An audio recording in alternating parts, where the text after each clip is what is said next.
आइए समय, दूरी और चाल के इस क्रम को आगे बढ़ाते हैं। पिछले क्लास में हम आप लोगों को 50 तक के प्रश्न करवा दिए थे, 49 तक, और मुझे लगता है कि किसी को कोई डाउट नहीं होगा। तो आइए चलते हैं अपने क्वेश्चन नंबर 50 की तरफ। ध्यान से देखेंगे। क्वेश्चन आपसे कह रहा है कि एक साइकिल सवार दूसरे दिन 70 किलोमीटर साइकिल चलाने के बाद दूसरा दिन पहले दिन कुछ साइकिल चलाया होगा, पर मुझे नहीं पता है। दूसरा दिन का पता है कि वह दूसरा दिन कितना किलोमीटर साइकिल चलाता है, 70 किलोमीटर। चलाने के बाद देखता है कि पहले 2 दिन में उसके द्वारा चलाई गई दूरी का अनुपात 4:5 है। पहले 2 दिन में चली गई दूरी का अनुपात, यानी कि यह आपका पहला दिन है। सब कुछ दिख रहा है, देखिएगा, दिख रहा है ना? नहीं दिख रहा है, कहाँ ऐसे हो गया? अब देखिएगा, दिख रहा है। ये पहला दिन हो गया और ये आपका दूसरा दिन हो गया। ठीक है, पहले दिन और दूसरे दिन का अनुपात आपके सामने दिया है। थोड़ा सा और नीचे मुझे लिखना चाहिए था, यहाँ पे देखिए, पहला दिन हो गया, ये दूसरा दिन हो गया। अब दोनों दिन के चाल का दूरी का दूरी का अनुपात दिया है 4:5। ये किसका अनुपात है? दूरी का अनुपात है। कहने का मतलब क्या है कि यदि पहले दिन वह 4 किलोमीटर जाता है तो दूसरे दिन कितना किलोमीटर जाता होगा?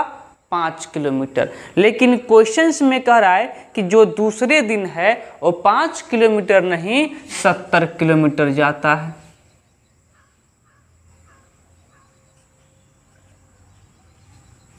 ये नहीं कह रहा है, 70 किलोमीटर जाता है। तो 5 से 70 कैसे हुआ होगा? तो आप कहेंगे 14 से मल्टीप्लाई, तो इधर भी तो 14 से मल्टीप्लाई होगा। तो 14 चौको कितना होता है? 56। अब सुनिएगा, यानी कि पहले दिन वह 56 किलोमीटर जाता है और दूसरे दिन वह 70 किलोमीटर जाता है। बात क्लियर? अब कह रहा है प्रश्न आगे कि यदि वह तीसरे दिन 42 किलोमीटर की दूरी तय करे। तीसरा दिन कितना किलोमीटर जाता है? 42 किलोमीटर। तो तीसरे और पहले दिन चली गई दूरी का अनुपात क्या होगा? तीसरे दिन का पहले दिन से पूछ रहा है। देखिए, तो ये तीसरा दिन और ये पहला दिन। तीसरा दिन कितना किलोमीटर दूरी तय किया है? तीसरे दिन और पहले दिन के दूरी का अनुपात। तीसरा दिन कितना दिया है? क्वेश्चंस में आपको दिया है कितना? 42 किलोमीटर चलता है। और पहले दिन कितना चला है? 56 दिन चला है। तीसरे दिन 42 और पहले दिन 56। इसको हल कर लीजिए, कितना से कट जाएगा? ये 8 से काटते हैं, तो 8 7 56 कटेगा। 8 से 14 से कटेगा डायरेक्ट। 14 3 42 और 14 चौको कितना? 56। चली गई दूरी का जो अनुपात है 3:4 हो जाएगा। बात क्लियर? बात क्लियर? तो आइए अगले प्रश्न की ओर। अगला प्रश्न देखिएगा, प्रश्न काफ़ी इम्पोर्टेंट है, एकदम ध्यान से पढ़िएगा। प्रश्न कह रहा है कि एक बस डिपो से प्रत्येक 10 मिनट में बस निकलती है। देखिए, ये डिपो आपका है, ये आपका बस का क्या है? डिपो है। ठीक है, इस बस डिपो से प्रत्येक 10 मिनट में बसें निकलती है, परंतु बस डिपो की तरफ आ रहे एक आदमी को 8 मिनट पर बसें मिलती हैं। यदि बस की चाल 20 किलोमीटर प्रति घंटा है तो आदमी का चाल क्या होगा? देखिए, ये डिपो है और मान लीजिए कि यहाँ पर क्या है? कोई आदमी है, एम है। मान लीजिए कि आप ही यहाँ पे हैं। ठीक है, तो प्रत्येक 10 मिनट पे क्या होती है? यहाँ से बसें निकलती है। ठीक है, प्रत्येक 10 मिनट पे बसें निकलती हैं। अर्थात कहने का मतलब क्या है कि यदि आप जहाँ पे हैं अगर वहीं पर खड़े रहें तो प्रत्येक 10 मिनट के बाद क्या होगा, आपको बस मिल जाएगा। मान लीजिए कि यहाँ से एक बस चला और 10 मिनट में आपके पास आया, ठीक है, और वो बस पूरा आदमियों से भरा हुआ था, तो आप सोचेंगे कि क्या इसमें बैठ के जाएं, अगला बस आएगा उसमें हम चले जाएंगे। तो आपको अगला बस आने में कितना टाइम लगेगा, 10 मिनट।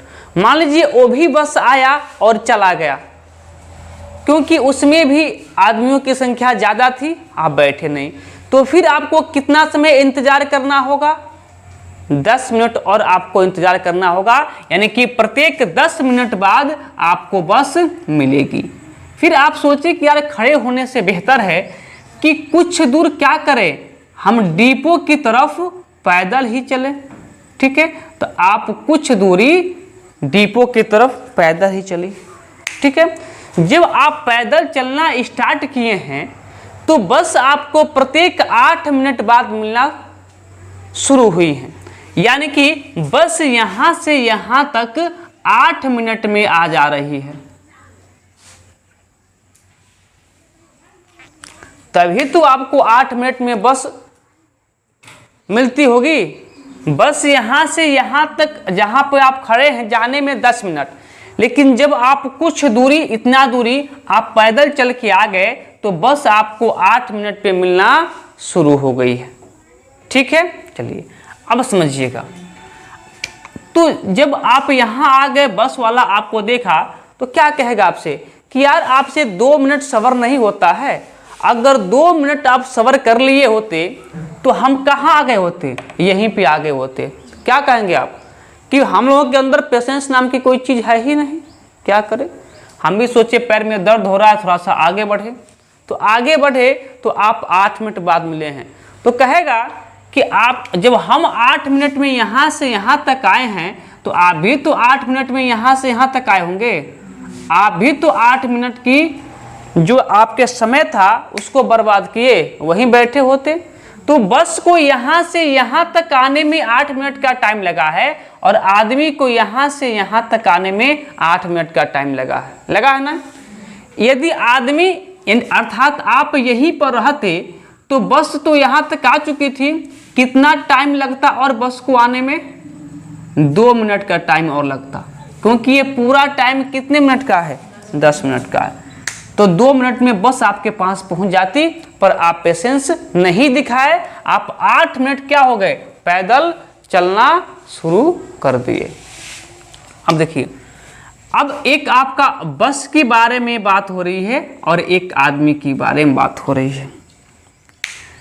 अब दूरी इसी की होगी। अब देखिए, बस जितना समय में यहाँ से यहाँ तक आ रहा है उतना समय में आदमी, मतलब उतना ही दूरी आदमी यहाँ से यहाँ आ रहा है, समझ रहे हैं। यानी कि जो बस है ना, यहाँ से यहाँ तक की दूरी कुछ न कुछ होगा, XYZ कुछ भी होगा। यानी कि ये दूरी तय करने में यहाँ से यहाँ तक ये दूरी तय करने में बस कितना मिनट का समय लिया है, यहाँ से यहाँ तक। तो आप कहेंगे यहाँ से यहाँ तक बस को तय करने में मात्र 2 मिनट का समय लगेगा, क्योंकि 8 मिनट बस चल चुकी है और 10 मिनट में यहाँ तक पहुँचना है, तो मात्र उसको 2 मिनट का समय लगेगा। तो बस को यह दूरी तय करने में 2 मिनट का समय लगा है और आदमी को कितना मिनट का, 8 मिनट का। एक क्या है आपका टाइम का अनुपात है, कट जाएगा, क्या होगा, 2 एकम 2, 2 चौक 8, कितना मिला, 1:4। क्या है, टाइम का अनुपात है। आपको पता है कि चाल का अनुपात क्या हो जाएगा, 4:1। क्यों हो जाएगा, क्योंकि आपको पता है कि समय और चाल हमेशा एक दूसरे के क्या होते हैं, विपरीत होते हैं, ठीक है। और आगे प्रश्न में कह रहा है कि यदि बस की चाल 20 किलोमीटर प्रति घंटा है, बस की चाल कितना है, 4, लेकिन 4 9 होके कितना है कि 20 किलोमीटर प्रति घंटा है। ये 20 कैसे हुआ होगा, जब इसमें 5 से मल्टीप्लाई हुआ होगा। जब इसमें 5 से मल्टीप्लाई है तो इसमें भी 5 से मल्टीप्लाई करना ही पड़ेगा। तो 5 1 जा 5, यानी कि 5 किलोमीटर प्रति घंटा। और यही क्या हो जाएगा आपका आपकी चाल अर्थात आदमी की चाल हो जाएगी। बात क्लियर है? बात क्लियर? तो चलिए इसी प्रश्न को इतना झंझट न पाल के कैसे बेहद आसान बना सकते थे उसके बारे में देख लेते हैं। ठीक है, तो देखिएगा यहाँ पे आपका क्या है, बस है। यहाँ मैं लिख दूँ, चलिए मैं यहाँ लिख देता हूँ। ये आपका बस है और ये आप हैं अर्थात आदमी है। आप डायरेक्ट क्या देखिएगा, सुनिए, अब डायरेक्ट हम निकालेंगे चाल का अनुपात।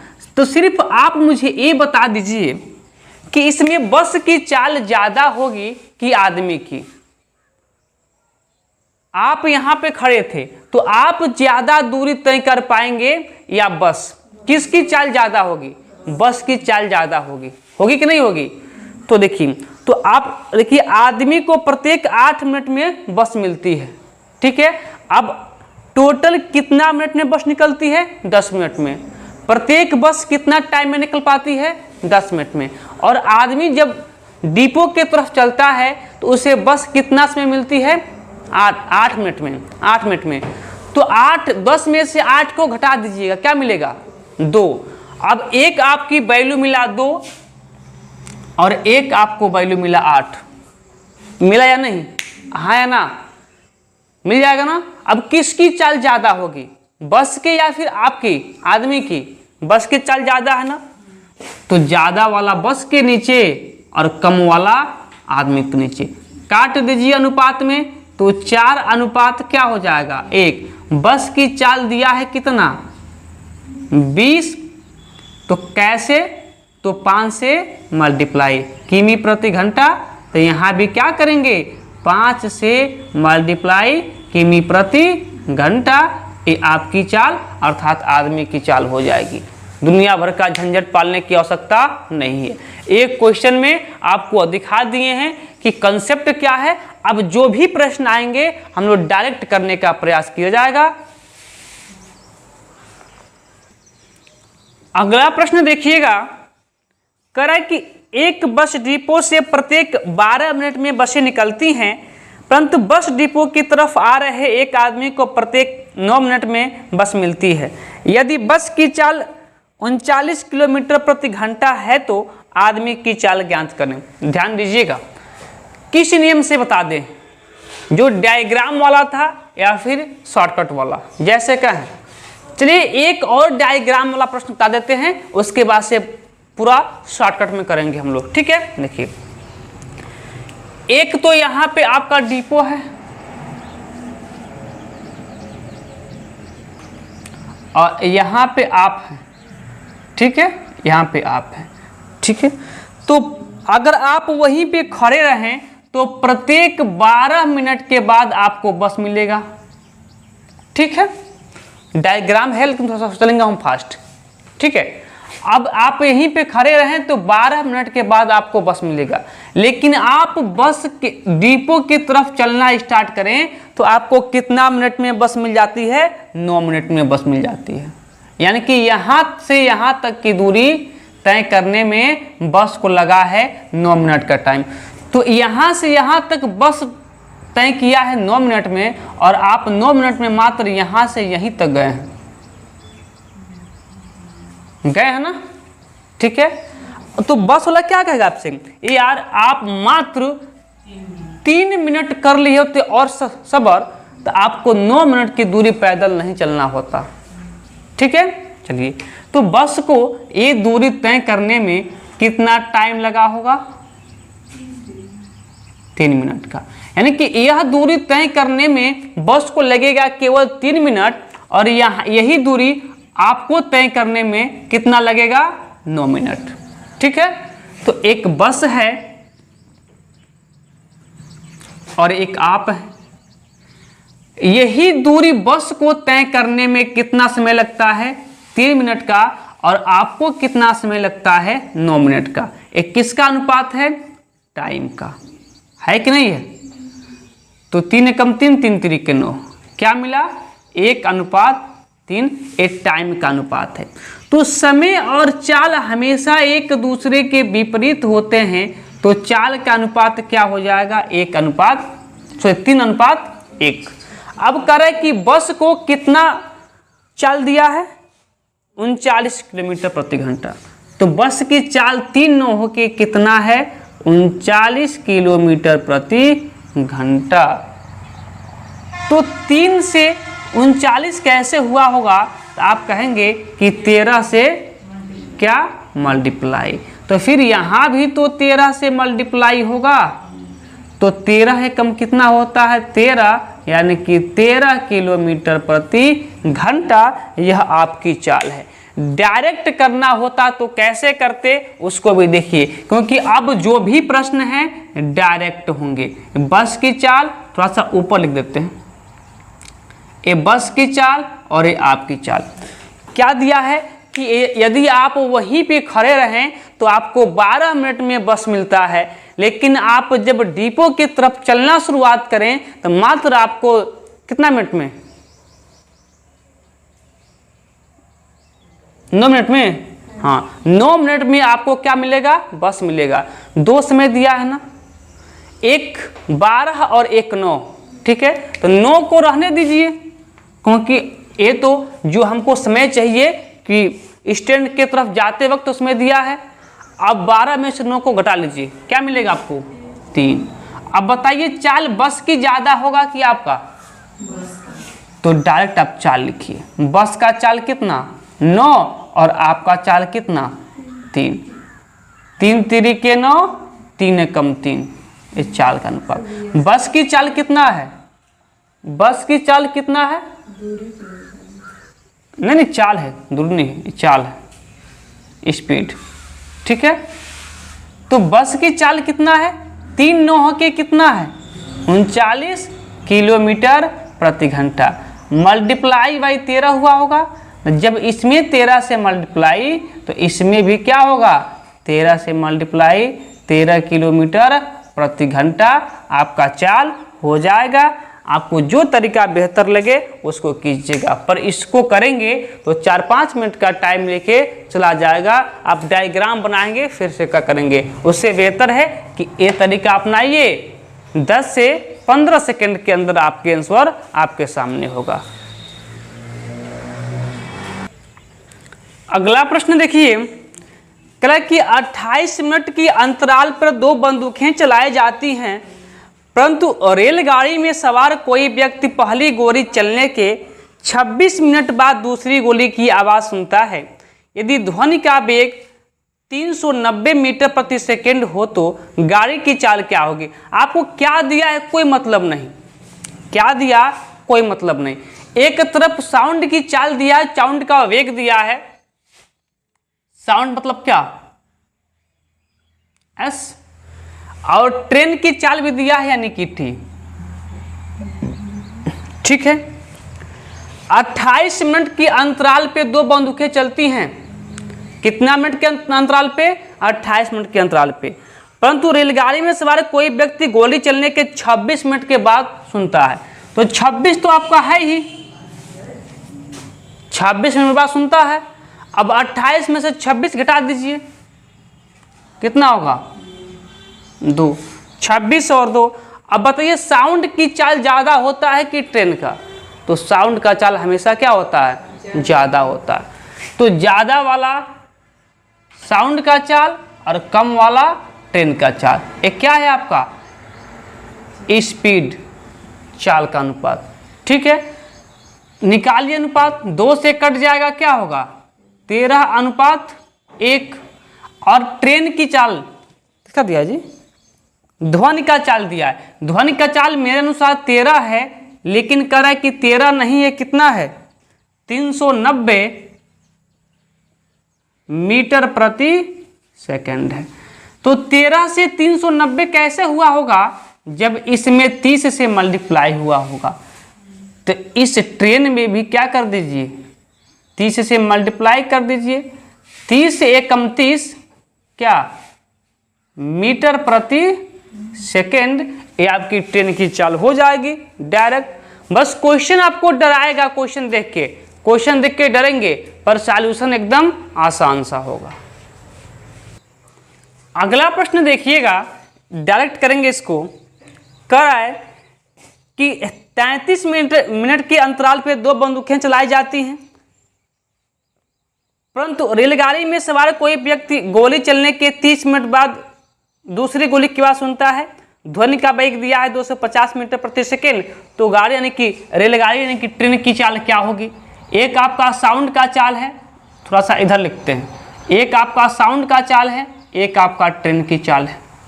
ठीक है, अनुपात कितने का हो जाएगा? एक तो 30 हो गया और एक 33 में से 30 घटाइए, कितना हो गया? 3। तो ट्रेन का 3 हो जाएगा, क्योंकि ट्रेन की चाल कम होगी और साउंड की चाल क्या होगी? ज़्यादा होगी। एक का 30, एक का 3 हो गया। ये अनुपात है, किसका अनुपात है? चाल का। संक्षिप्त कीजिए, 10 अनुपात क्या होगा? 1। अभी भी ये चाल का अनुपात है। ध्वनि की चाल कितना है? 10 है, लेकिन करा कि ध्वनि की चाल कितना है? 250 मीटर प्रति सेकेंड है। ठीक है, कितना से मल्टीप्लाई हुआ होगा? यहाँ 25 से ना, 25 से मल्टीप्लाई हुआ होगा, तो फिर यहाँ भी कितना से मल्टीप्लाई करना पड़ेगा? 25 से। 25 से कम कितना? 25 मीटर प्रति सेकेंड, और यही आपकी ट्रेन की चाल अर्थात गाड़ी की चाल हो जाएगी। बात क्लियर? आइए अगले प्रश्न की ओर ध्यान दीजिएगा। अगला क्वेश्चन पढ़ने से पहले कुछ बातें होती हैं, उस बातों को पहले मैं क्लियर करूं, फिर आगे चलते हैं। आपको पता है कि यदि मैं पूछ लूं कि 2 व्यक्ति हैं, 2 गाड़ी है, 2 ट्रेन है, कुछ भी हैं, उनका यदि समय का अनुपात टी, टाइम का अनुपात यदि मान लीजिए कि 2:3 है, ठीक है, 2:3 है, तो कह सकते हैं आप, यदि मैं पूछ लूं कि बताइए इनके चाल का अनुपात क्या होगा, तो आप कहेंगे कि चाल और समय हमेशा एक दूसरे के विपरीत होते हैं। चाल का अनुपात आपका 3:2 हो जाएगा। बोलिए हाँ या ना? कह सकते हैं ना? लेकिन जो मुझे बताना है वो क्या बताना है, सुनिएगा। यदि मैं कह दूं कि 2 व्यक्तियों के या 2 गाड़ियों के जो चाल है स्पीड, जो स्पीड का अनुपात है वह मान लीजिए कितना है कि वह आपका 3:5 है। किसका अनुपात है? स्पीड का, चाल का अनुपात है। तो यदि मैं अब यहाँ से यदि मैं टाइम का अनुपात पूछूं, तो आप तुरंत कह देंगे कि जब स्पीड का अनुपात 3:5 है तो समय का अनुपात क्या हो जाएगा? 5:3 कह देंगे ना।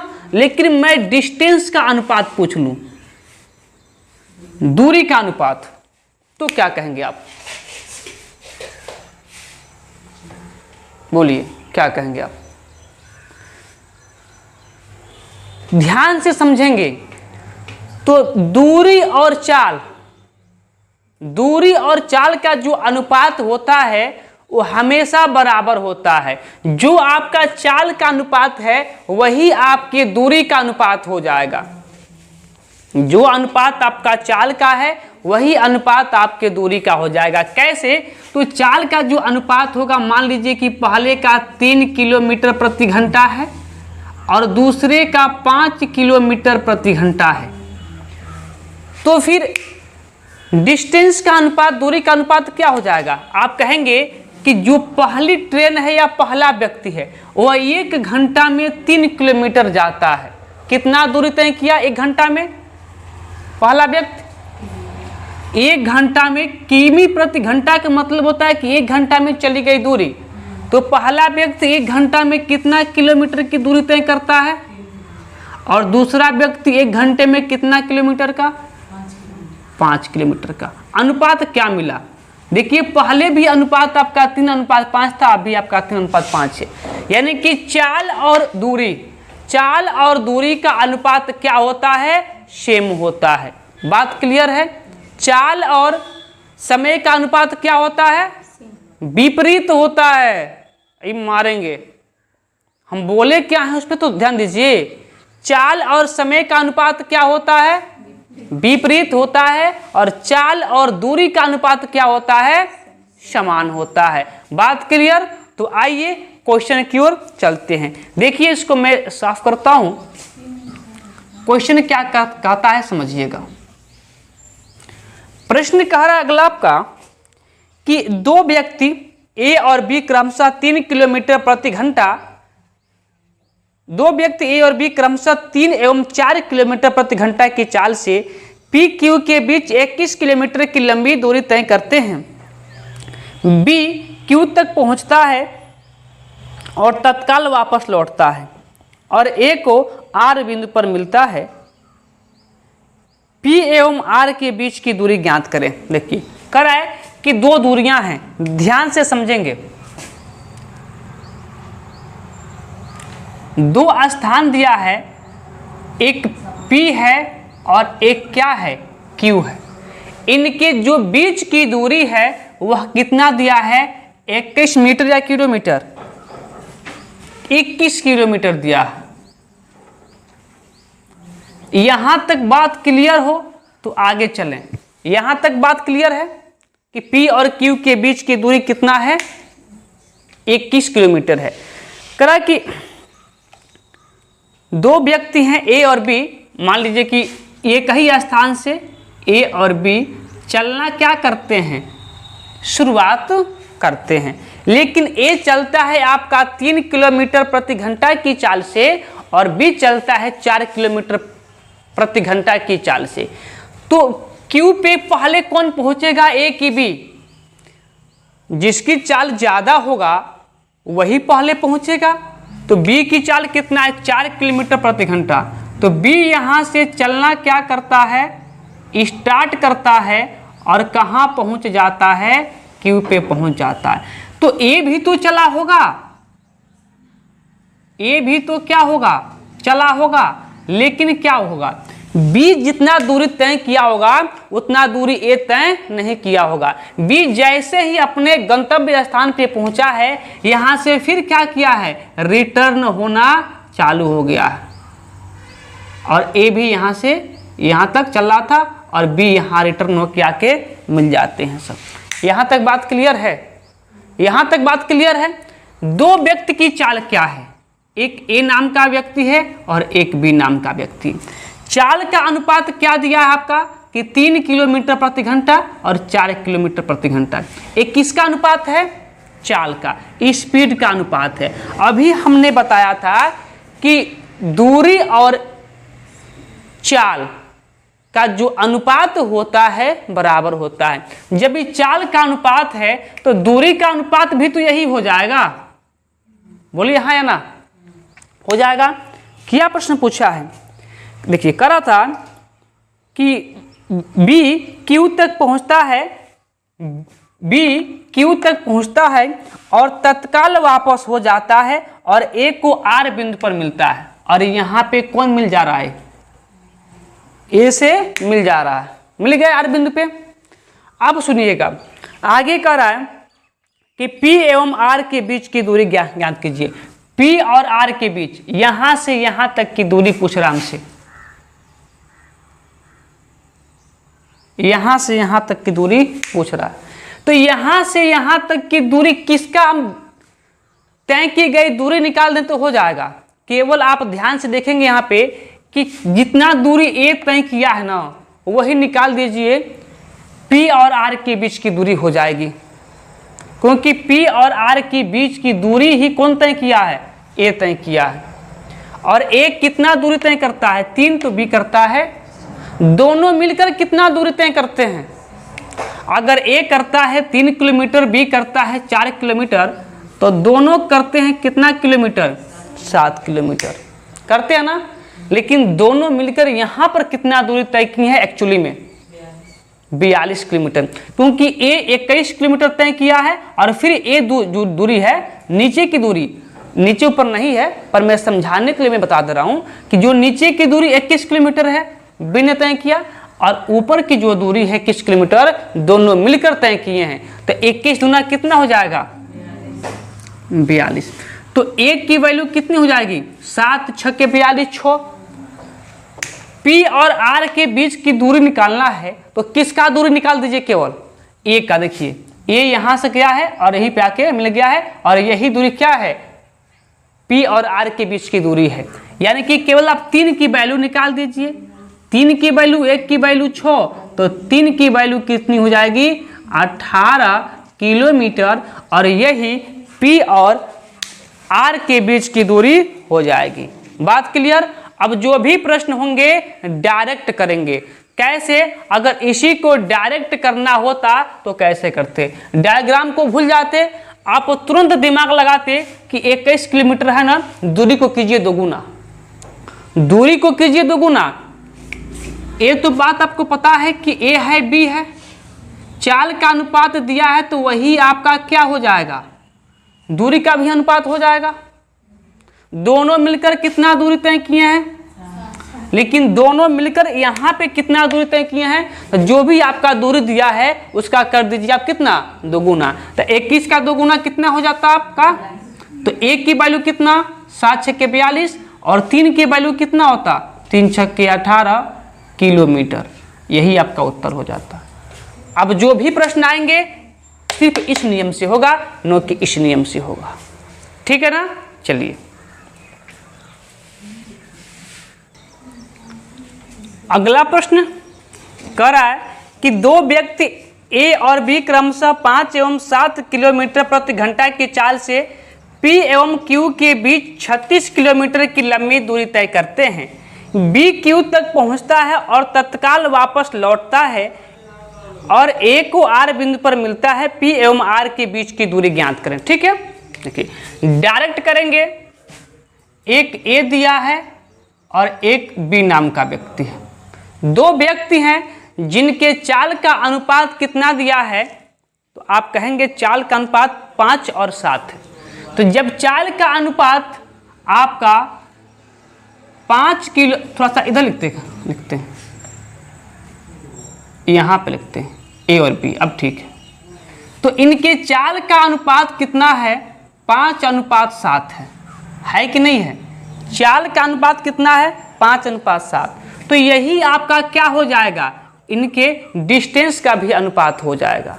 दोनों मिलकर कितना दूरी तय करते हैं, तो आप कहेंगे 7 और 5 कितना, 12 तय करते हैं। लेकिन क्वेश्चंस में कितना है, P और Q के बीच की दूरी जब 36 है तो 36 का दोगुना कितना होगा। अब गुणा करने से बेहतर है 36 गुना 72 को रन करना जाएगा, 36 गुना 2 रन दीजिए, तो एक की वैल्यू कितना हो जाएगा, 12 तिया कितना 36 और 3 दूना 6, एक की वैल्यू 6 मिल गई ना, मिल गई। तो क्या पूछा है कि P एवं R के बीच की दूरी, P एवं R के बीच की दूरी किससे तय होगा, A से। तो फिर A की वैल्यू निकाल दीजिए, 1 की वैल्यू 6, तो 5 की वैल्यू 30 किसमें दिया है, किमी में, तो इतना किमी। यही आपका उत्तर है। प्रश्न का लैंग्वेज आपको केवल डराने के लिए दिया है, प्रश्न में तो कुछ है ही नहीं।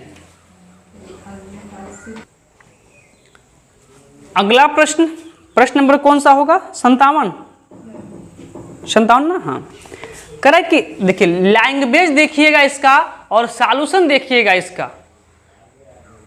बच्चे क्या करते हैं, लैंग्वेज को देख के और क्वेश्चन इतना बड़ा देख के छोड़ देते हैं प्रश्न को एग्जाम में, लेकिन सॉल्यूशन देखिए कितना आसान सा मैं बता रहा हूँ इसका। कह रहा है कि दो वाहन ए और बी एक ही दिशा में क्रमशः 30 किलोमीटर प्रति घंटा और 60 किलोमीटर प्रति घंटा की एक समान चाल से चल रहे हैं।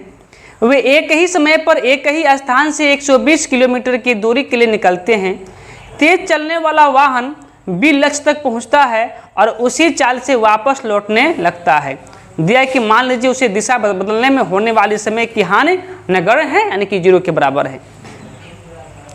चाल से वापस लौटने लगता है। यदि दोनों वाहनों द्वारा एक दूसरे को पार करने से पहले धीरे चलने वाले वाहन ए द्वारा तय की गई दूरी ज्ञात कीजिए। देखिए क्या दिया है भूल जाइए, क्योंकि इतना बड़ा लैंग्वेज देख के कौन प्रश्न नहीं छोड़ के आएगा। क्या आप छोड़ के आएंगे? नहीं छोड़ के आएंगे। देखिए ए और बी के चाल का अनुपात दिया है, ए और बी के चाल का अनुपात दिया है कि ए का चाल कितना है 30 किलोमीटर प्रति घंटा और बी का चाल है 60 किलोमीटर प्रति घंटा। जब ये चाल का अनुपात दिया है तो यही आपके डिस्टेंस का भी अनुपात हो जाएगा। इसको हल करेंगे क्या मिलेगा, 1:2, 30 से कम 30, 30 दूना 60। एक किसका अनुपात आपका है? डिस्टेंस का अनुपात है। दोनों मिलकर कितना दूरी तय करेंगे? तो आप कहेंगे 3 किलोमीटर तय करेंगे ना। लेकिन दोनों मिलकर वहां कितना दूरी तय करते हैं? तो कह रहे कि दोनों के बीच की दूरी कितना है? 120 है। तो 120 का क्या कर दीजिए आप? 2 गुना 120 इंटू 2। तो एक की वैल्यू निकालिए, 3 चौको 12, 40 दूना 80। एक की वैल्यू 80। तो कह रहा है कि एक की ए द्वारा तय की गई दूरी कितना है? तो एक कितना दूरी तय किया है? 1। और एक की वैल्यू हमको पता है पहले कितना दिया है? 80। सब कुछ किलोमीटर में है, तो ये भी क्या हो जाएगा? किलोमीटर में हो जाएगा। बोलिए बात क्लियर है? बस यही आपका आंसर है। लैंग्वेज देख के डरना बिल्कुल नहीं है, ठीक है। चलिए एक और प्रश्न करते हैं। अगला प्रश्न देखिएगा, 59 का रहा है। वही प्रश्न है कि 2 वाहन ए और बी एक ही दिशा में क्रमशः 12 किलोमीटर प्रति घंटा और 16 किलोमीटर प्रति घंटा की एक समान चाल से चल रहे हैं। वे एक ही समय पर एक ही स्थान से 42 किलोमीटर की दूरी के लिए निकलते हैं। तेज चलने वाला वाहन भी लक्ष्य तक पहुंचता है और उसी चाल से वापस लौटने लगता है। मान लीजिए कि वही दिशा बदलने में होने वाले समय की हानि क्या है? नगण्य है। लौटने लगता है। यदि दोनों वाहनों द्वारा एक दूसरे को पार करने से पहले धीरे चलने वाले वाहन ए द्वारा तय की गई दूरी ज्ञात कीजिए। सिंपल सा प्रश्न है। जो बात पहले हुई है वही बात आज भी होगी। एक व्यक्ति ए है और एक व्यक्ति क्या है? बी है। सॉरी वाहन है, तो एक वाहन ए है, एक वाहन बी है। इनके चाल का अनुपात क्या दिया है कि 12 किलोमीटर प्रति घंटा और 16 किलोमीटर प्रति घंटा। यही क्या हो जाएगा? इसके डिस्टेंस का भी अनुपात हो जाएगा, क्योंकि चाल और दूरी का अनुपात क्या होता है? बराबर होता है। इसको संक्षिप्त करेंगे किससे? 3 से। तो 4 से ना, 4 तिया 12 और 4 चौको 16। एक क्या हो गया? डिस्टेंस का अनुपात। दोनों मिलकर कितना दूरी तय कर पाते हैं? तो आप कहेंगे 7 किलोमीटर। लेकिन एक्चुअली में कितना दूरी तय करते हैं? 42 किलोमीटर बीच की दूरी है। तो 42 गुना कितना होता है? 42 गुना 2 होता है, और क्या होता है? ठीक है। तो अब एक की वैल्यू निकालेंगे तो 7 छके कितना होता है? 42 और 6 दूना 12। एक की वैल्यू कितना? 12। तो क्या पूछा है? ए द्वारा चली गई दूरी। ए कितना दूरी तय किया है? 3। तो फिर 3 की वैल्यू निकाल दीजिए। तो एक की वैल्यू 12, तो 3 की वैल्यू 12 तिया 36 किलोमीटर। यही आपका सही उत्तर हो जाएगा। तो चलिए आज के जितने प्रश्न थे उन सभी को हमने किया, समझा। तो फिर आज के क्लास को यहीं पे रोक देंगे और फिर मिलते हैं अगले दिन एक अलग ही कंसेप्ट के साथ।